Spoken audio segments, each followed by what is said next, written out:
I've been told that I sniffle too much post-game, so I'm going to try and keep my sniffling to a minimum. Rachel, just proud, happy. I think the guys who were in here spoke pretty clearly about who they're playing for and the fact that it's so much bigger than them.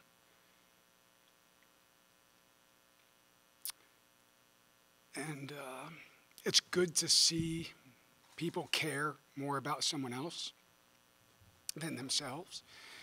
And I'm just really grateful that we have a team and a community that fights really hard. I mean, there was some tough stuff out there today. Fights really hard. And she didn't mean I sniffle because I cry. Usually I just sniffle because it's the fall and it's, But I think the way the defense played, we're spoiled. We're spoiled here at St. Thomas with how we can count on certain things like a run game, how we can count on certain things like a defense. And I'm happy that we didn't take it for granted in the second half. So proud of the way we finished. And that group of guys from 2011 just brought everything full circle for this team. And, when you look back, we've done this many times at different places and twice now here. And there's all these little monuments, that these landmarks. And today's like a nondescript day and a real good football team. And these are the types of days that very few people remember unless you put on a purple jersey and gray pants. And they'll remember this one forever.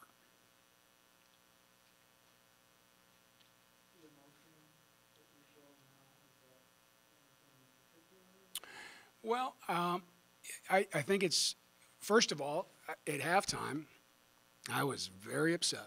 And I don't typically get upset, Dean, that upset at halftime, because I just felt like we were being a team other than ourselves. We weren't being as genuine or authentic, and we were allowing outside forces to control how we felt. And that's just not a life lesson that I'm interested in our team embodying. And I wanted us to know that we have the control and the power to be able to be the best versions of ourselves.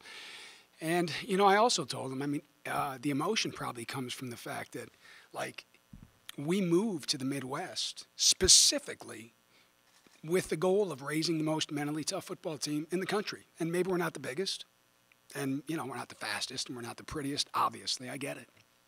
But the goal has always been, can we raise a selfless and mentally tough football team? And I just didn't recognize that team at halftime. And we spent a lot of time with a lot of guys here building that. Like anything else, it's learned, right? Those are all things that you have to work on and educate and engineer, and it's not easy. But when you put a lot into those lessons, and you don't feel like those lessons are really hitting home, that's probably where the emotion comes from. But I'll tell you, they definitely responded, because the way that we played the second half, I thought, was as good as we played all year, and we played some pretty neat halves this year, Dean.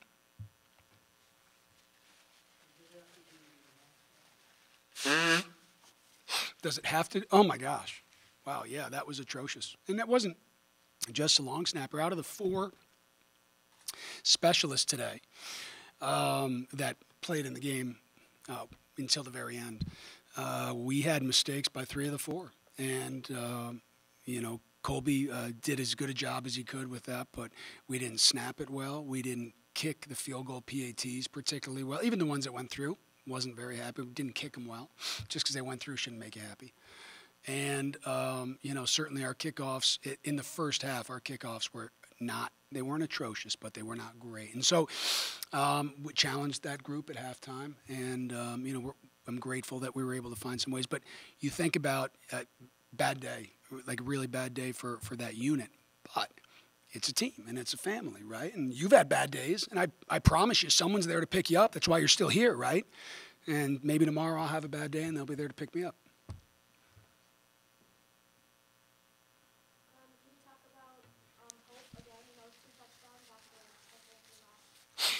Absolutely. Cam, right? Yeah. Thanks for the question, Cam. I say it, I feel like I'm a bit of a broken record because I say he's such a tough matchup, and but he has a weird combination in a beautiful way of toughness, vision. Um, he can play so low, and it's not because he's 5'9.5". I mean, he plays low on contact. His contact balance is very good. So he's a very dynamic player. And, dynamic in our program simply means that there's different ways to victory. There's different paths to success, and there's different ways he can run the football, and he's holding on to it. Still needs to work on plenty of things like protection. We saw that. He had two things today. But, when asked the question about where'd you come from or something, I'm not saying it as nice as the guy who asked it earlier in the week, but the answer that Hope gives is everyone's got to wait their turn, and it's our job to be prepared when given an opportunity to give to the greater good of the team. Like, how can you not trust a person and love a person who's like that? But he's a really difficult matchup in there, and I think maybe one of the bigger plays of the game was the late third down conversion by Tommy Leffler, and it allows us to use Tommy Leffler in a little bit of a different way. And we recruit every year, and you saw guys like Sean Shipman in there. What you probably didn't notice are some of the really tough, gritty yards by guys like Josh Comas and by Nick Rice. But Hope right now is playing very good football, and when one of the announcers told me that he outgained the entire opponent, I don't know why, but I can't process that in the game. I had no idea. I can't. I had no idea how many touchdowns he had. I had no idea how many yards, but he got us to 2nd and 5 a lot. And there's a common theme between the Stetson game and this one, and that is less 2nd and longs. Not zero, but less 2nd and longs, more 2nd and mediums. And it was pretty apparent that the team had a plan to, protect the pass in 2nd and medium, and they played their split safety look, and it allowed us to get some 2-play double run first downs, which were kind of neat in the first half. So. Hope had 192 total yards as compared to 167 by Marist as a total. Yeah, that is crazy. And, Io mentioned this. He mentioned all of those were net. He said he didn't have a minus yardage play. I think that's pretty neat. I mean, come on. How many carries was it, Cam? It must have been 20. I told you I'm horrible. 20, 25? 24. But to have 24 carries and not have any minus yardage, I mean, that also speaks to what's going on up front. And, I love all the running backs, but boy, we just don't. You never bring the offensive linemen in here, and I wish you would once in a while, because you got 7 guys that are playing that work tirelessly, and they don't want anything. They just want to be able to celebrate when the guy's in the purple end zone. That's it, pretty simple.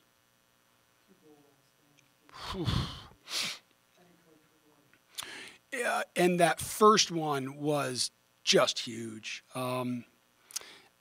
They had a plan. I really did like their plan. Hats off to them. They were strongly convicted, Marist was, with what their plan was going to be coming in, and they stuck to it. And I love that. I think Coach Parody, I mean, he's what you want, right? He's a guy who's been coaching football at one institution for 32 years, right? The longest tenured Division I coach. That's awesome.